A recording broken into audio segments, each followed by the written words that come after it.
एटाला राजेंद्र की जी के जो उम्मीदवार हैं वो तो बिल्कुल प्रधानमंत्री की जीत पे जो है लगातार उनके साथ चल रहे हैं। जी, मैं उन्हीं के बारे में जानना चाह रहा था कि उनकी कुछ बैकग्राउंड, उनका कुछ पृष्ठभूमि अगर आपको आपकी जानकारी में हो तो वो हमें शेयर कीजिए।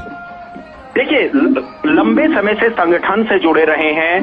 भारतीय जनता पार्टी के लिए उन्होंने अपना जो है कई दशकों से अपना जो जीवन है भारतीय जनता पार्टी को समर्पित यहाँ पर किया है। उनके कार्यों की वजह से, खास तौर से जो इनका एक सामाजिक जो उनका लोगों से जुड़ाव है, उसकी वजह से उनकी एक काफी बड़ी लोकप्रियता इस इलाके के अंदर है। कई बार जो है वो यहाँ पर जो निगम के चुनाव हैं, जो ब्लॉक के चुनाव हैं, उनको भी उन्होंने लड़ा है। और जनता के बीच में जो उनका एक कनेक्शन है वो एक सबसे बड़ी बात है। और सबसे बड़ी बात है साफ स्वच्छ जो उनकी छवि है जनता के बीच में। एक ऐसे उम्मीदवार को भारतीय जनता पार्टी ने यहाँ पर खड़ा किया है जिसमें लोगों के मन में उनके प्रति एक इज्जत देखने को मिलती है, उनके कार्यों की वजह से, उनके सामाजिक कनेक्शन की वजह से। ये एक सबसे बड़ा प्रभाव यहाँ की जनता में, यहाँ के जो कैंडिडेट हैं भारतीय जनता पार्टी के, वो रखते हैं। और इन तस्वीरों में क्योंकि प्रधानमंत्री नरेंद्र मोदी ने पूरे रोड शो के अंदर उन्हें अपने साथ रखा है, और इस बात का एक सबसे बड़ा प्रमाण है कि प्रधानमंत्री नरेंद्र मोदी की जो छवि है, ऐसी ही छवि के नेता, समाज से जुड़े हुए नेता प्रधानमंत्री मोदी भी चाहते हैं और भारतीय जनता पार्टी भी चाहती है कि ऐसे ही लोगों को टिकट दिए जाएं, ऐसे ही लोगों को जनता की सेवा के लिए भेजा जाए। बिल्कुल, आप हमारे साथ बने रहिएगा। हमारे साथ वरिष्ठ पत्रकार शेखर अय्यर जी भी हैं, मैं उनसे जुड़ता हूं, आप भी बने रहिएगा हमारे साथ।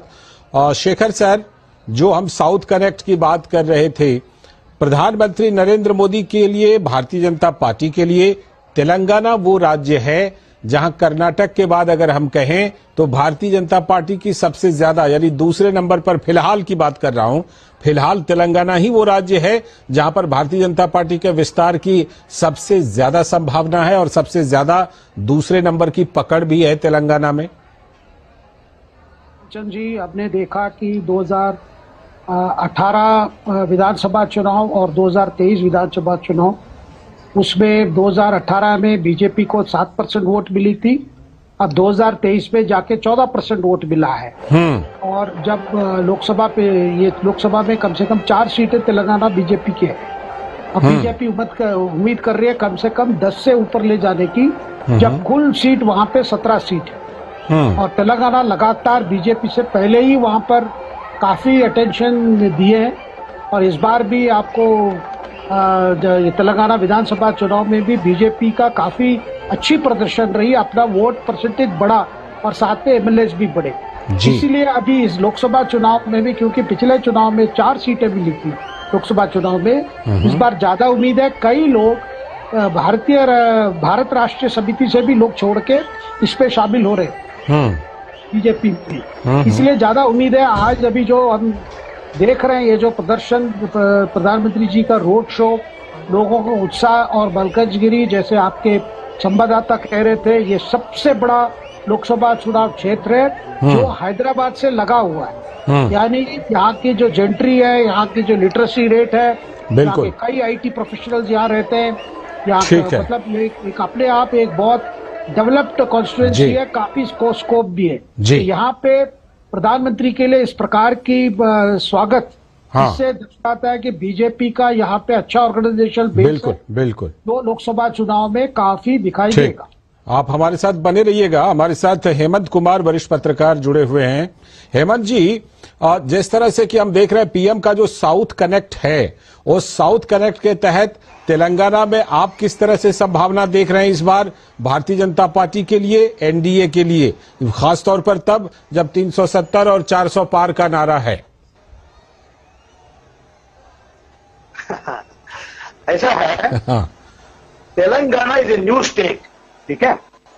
जब से मतलब वो आंध्र प्रदेश का साथ रहा, अनडिवाइडेड आंध्र प्रदेश रहा, the politics was totally divided into 2 groups, 2 parties, Congress और टीडीपी। जी। और अब क्या है, तेलंगाना अलग हो गए हैं। वहां पर के चंद्रशेखर मुख्यमंत्री हुआ करते थे, और इस पर कांग्रेस का आए हैं सत्ता में, रेवंत रेड्डी बन गए मुख्यमंत्री। तो it was extremely difficult for तीसरा पार्टी अंदर घुसना बहुत मुश्किल था, लेकिन मेहनत करके 4 सीट हासिल किए हैं तेलंगाना में भारतीय जनता पार्टी ने।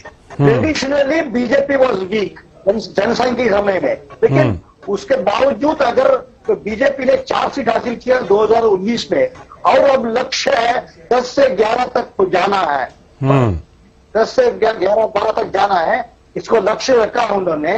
इसका मतलब है अपने आप में बहुत बड़ी बात है, बहुत बड़ी बात है। अगर आप अगर ये रेस्पॉन्स देखे, जनता का रेस्पॉन्स मलकनगिरी में, और जो चल रहा है अभी जुलूस, ठीक है, तो मुझे लगता है कि ये सिर्फ मलकनगिरी नहीं है, सारे तेलंगाना में है। और मुझे लगता है कि जैसे इस बार 400 पार, बीजेपी 370, ये सब और बहुत सारे। ठीक है, लौटता हूं आपके पास। शेखर अय्यर सर, आप जुड़े हुए हैं हमारे साथ।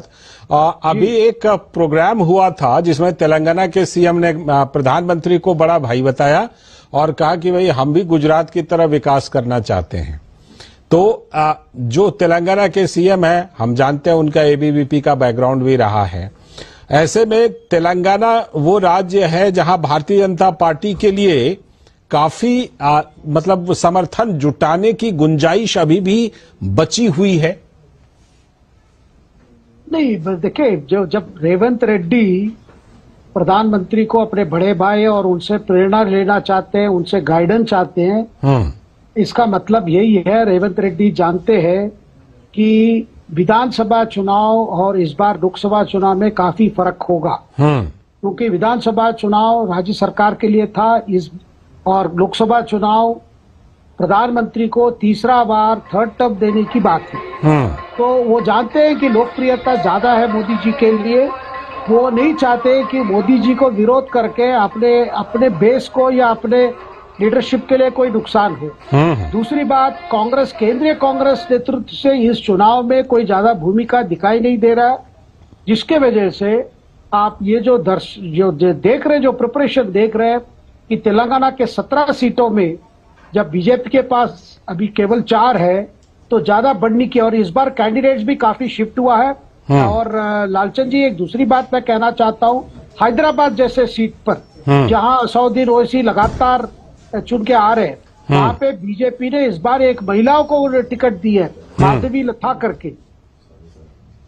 और माधवी लता बीजेपी के कैंडिडेट हैं जो काफी काम किए हैं ट्रिपल तलाक मामले में, और वहाँ एक हॉस्पिटल भी चलाते हैं, कई लोक कल्याण कार्यक्रम, कई सेवा कार्यक्रम में जुड़े हुए, जिसके वजह से इस बार भी ओवैसी के लिए भी हैदराबाद जैसा कॉन्स्टिट्यूंसी माना जाता है, उनका कंप्लीट गढ़ है, वहां भी बड़ी चुनौती बीजेपी दे रही है।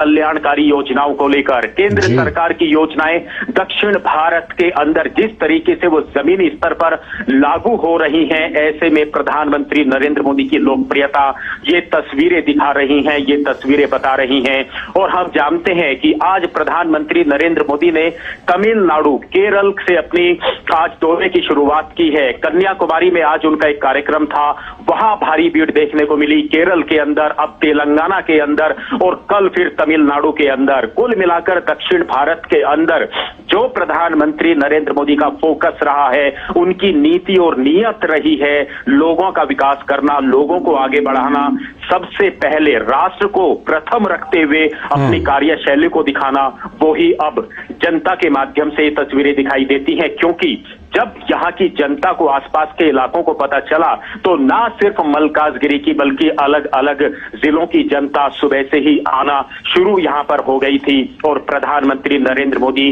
की एक झलक पा लेना चाहते हैं। अभिवादन यहाँ की जनता प्रधानमंत्री नरेंद्र मोदी का करती हुई इन तस्वीरों के माध्यम से नजर आ रही है। लाखों की संख्या है यहाँ पर, जो सड़क के दोनों तरफ जो को, क्या बुजुर्ग, क्या नौजवान, क्या युवा, सब यहाँ पर अपने प्रिय नेता को देखने के लिए मल्काजगिरी की जनता यहाँ इकट्ठा हुई है। लालचंद, बिल्कुल आपने जो बात कही कि दक्षिण भारत को लेकर के खास तौर पर प्रधानमंत्री नरेंद्र मोदी का जो साउथ कनेक्ट है, उसी साउथ कनेक्ट के सिलसिले में वो कई बार, इसी साल की अगर बात करूं तो कई बार वो दक्षिण भारत के राज्यों का दौरा कर चुके हैं। इस बार भी वो एक बड़े दौरे पर निकले हैं दक्षिण भारत के। ये जो तेलंगाना में जो उनका जो रोड शो है, उसमें खास तौर पर जिस तरह से मैं देख पा रहा हूं इन तस्वीरों में कि लोग जो उनसे मुलाकात कर चुके होते हैं वो फिर से एक बार इस काफिले के आगे जाकर खड़े होते हैं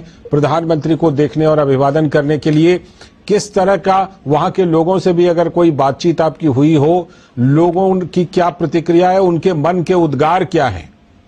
लालचंद्र, सबसे बड़ी बात है कि जिस तरीके से प्रधानमंत्री नरेंद्र मोदी का काफिला धीरे धीरे आगे बढ़ रहा है, यहाँ की जनता, लोग जो हैं इस काफिले के पीछे पीछे आगे भाग रहे हैं और लगातार प्रधानमंत्री नरेंद्र मोदी की तरफ एक कनेक्ट कर रहे हैं, उनको धन्यवाद दे रहे हैं दक्षिण भारत के लिए जो कार्य प्रधानमंत्री नरेंद्र मोदी ने किए हैं। और दूसरी सबसे बड़ी बात यह है कि बिल्कुल आपने सही कहा लालचंद्र, पिछले 2 महीने से मैं लगातार दक्षिण भारत के अंदर हूं, जो प्रधानमंत्री के अलग अलग कार्यक्रम रहे हैं, और उसका सबसे बड़ा रिकॉर्ड यह है कि पिछले 1 महीने की बात, चाहे आप केरल की कीजिए, चाहे आप तमिलनाडु की कीजिए, चाहे आप तेलंगाना की कीजिए, ये तीसरा दौरा 1 महीने के अंदर है तेलंगाना का। तमिलनाडु का भी तीसरा दौरा है, केरल के अंदर कई दौरे वो लगातार कर चुके हैं। इतने कम समय के अंदर बार बार प्रधानमंत्री का जनता के बीच में जाना और गारंटी देना, इस बात की गारंटी देना कि ये मोदी की गारंटी है, लोगों का विकास, उनका उत्थान, ये वो सारी चीजें हैं जो प्रधानमंत्री कनेक्ट करते हैं जनता के साथ। और जब प्रधानमंत्री इसी तरीके से सड़क से निकलते हैं, एक कहें तो रोड शो के माध्यम से, तो फिर जनता अभिवादन करना नहीं भूलती।